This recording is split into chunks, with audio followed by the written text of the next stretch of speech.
Por ejemplo, le mencionaba el asunto de esta disposición, esta ley que autoriza a los gobiernos regionales a usar el 10% de su presupuesto de inversión para obras productivas o vinculadas a la competitividad productiva, etcétera. Y esto requería un reglamento, y hace 6 meses más o menos que no sale pues el reglamento, o el tema de sierra productiva, que fue un asunto anunciado por el presidente de la República como parte del plan con un presupuesto potencial hasta de 300 millones de soles incluso, porque aunque eso podía incluir otros programas, y al final quedó reducido a 10 millones de soles. Entonces, son cosas que no se entiende. ¿Cuál es la actitud del MEF frente a esto, no? No, mira, a ver, en términos generales, tú tienes que ser cuidadoso con los recursos públicos. Si tú vas a entrar a proyectos productivos, tú tienes que estar seguro como Estado de que eso realmente beneficia a la comunidad. Si tú vas a construir una carretera, eso lo usa todo el mundo. Si tú vas a construir un faro, lo usan todos.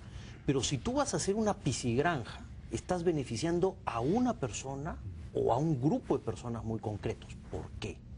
Sierra Productiva es un caso especial, porque se va básicamente a familias en estado de extrema pobreza. Es más un programa social que un programa productivo. Es un programa social con impacto sobre capacidad productiva. Claro. ¿No? Pero es un programa social. Pero ¿cómo sabemos de que algún presidente regional quiere iniciar una cadena de grifos?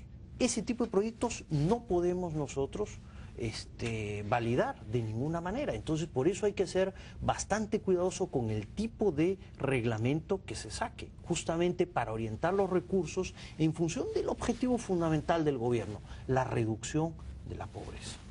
¿Y por qué se redujo el tema de sierra productiva tanto? ¿Por qué se lo minimizó de esa forma?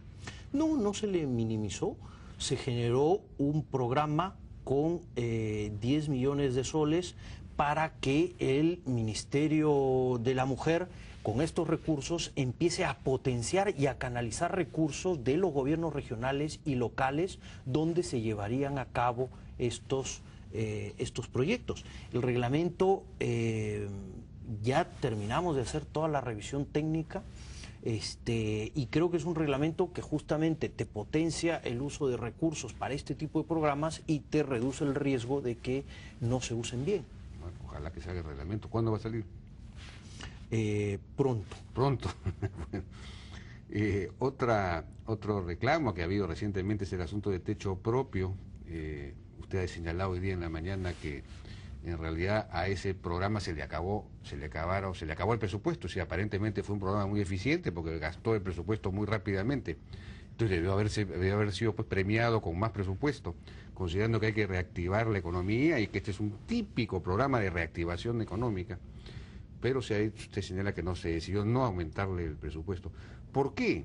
Se le pregunto por qué, considerando, esto puede ser un ejemplo, puede haber otro, ¿no?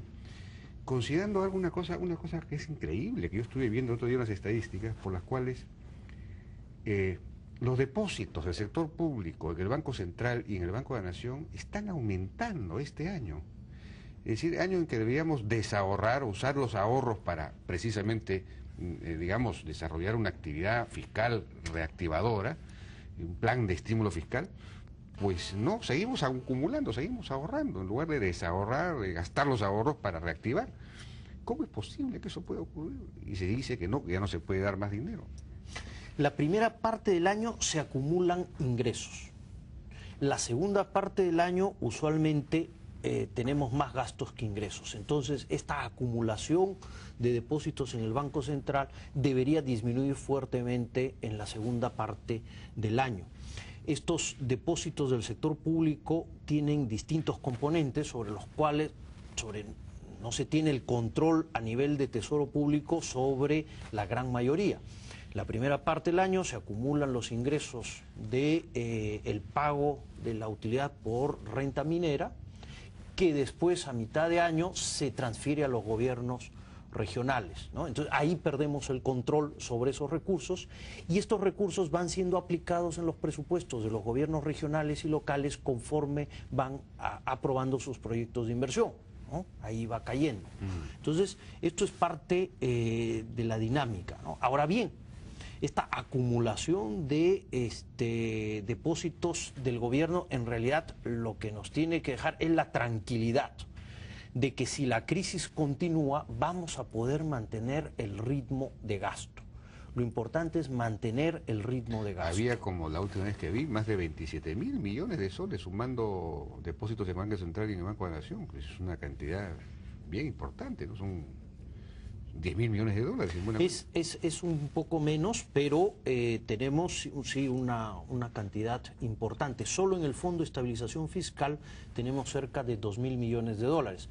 La opción que hemos optado nosotros es mantener ese ahorro y aumentar la deuda con organismos multilaterales. Hemos salido a hacer un par de emisiones porque lo que queremos tener es capacidad de respuesta financiera y liquidez, porque si bien es cierto, hay una posición relativamente optimista acerca de lo que va a ocurrir en el resto del mundo, uno nunca sabe.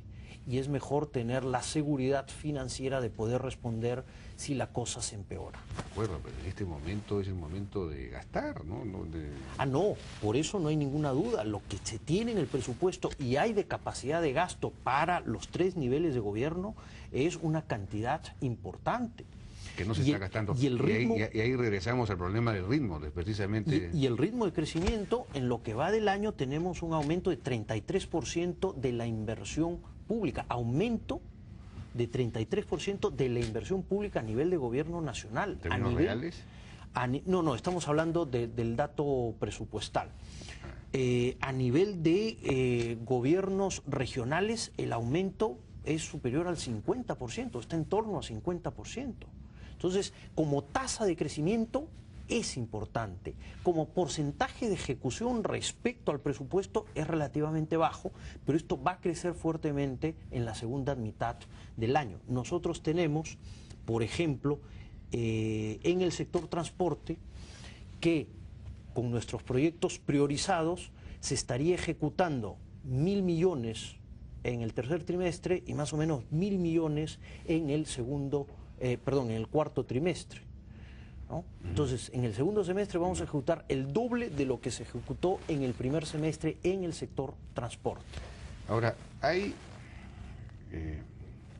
digamos, se han flexibilizado una serie de cosas, como por ejemplo el SNIP y algunas otras normas, pero lo que no se ha flexibilizado es la capacidad de los gobiernos regionales y locales de contratar personal profesional para hacer proyectos, precisamente, ¿no es cierto?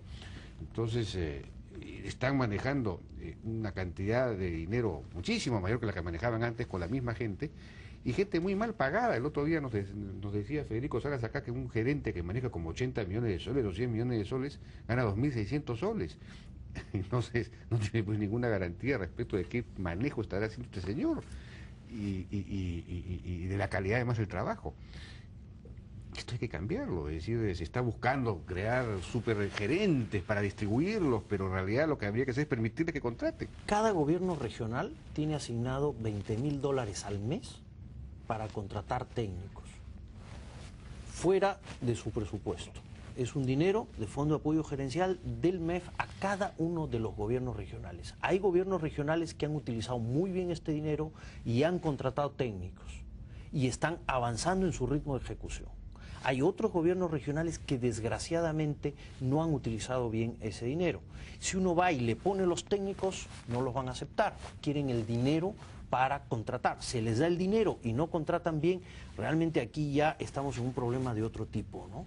Bueno, pero deberían, por ejemplo, los gobiernos locales que no están avanzando en la ejecución de obra, me imagino que no tienen capacidad, no tienen técnicos, no tienen gente, deberían poder contratar a alguien, ¿no? No sé, tienen autonomía además presupuestal. Mira, con $20.000 al mes, tú puedes contratar por $2.000 o $3.000 a un grupo de técnicos que te puede llevar tu ritmo de inversión en tu gobierno regional a un nivel bastante aceptable. Pero estábamos hablando... Los gobiernos locales fundamentalmente realizan obras muy pequeñas, salvo algunos gobiernos provinciales relativamente grandes, y se concentran fundamentalmente en obras de carácter vecinal o comunal, muchas de ellas debajo del $1.000.000, Pero donde no hay mayor problema a la hora de realizar los estudios de preinversión, son relativamente sencillos. Pero ejecutan el 50% de la inversión pública, los gobiernos locales, 50%. Es una inversión pública que es mucho más grande que la que era antes. Y el ritmo de crecimiento, para ser sincero, es bastante más bajo de lo que vemos en el gobierno nacional y gobierno regional, ¿no? Ellos están en torno a 10% en el periodo enero-julio. Bueno, vamos a ir a una pausa y regresamos.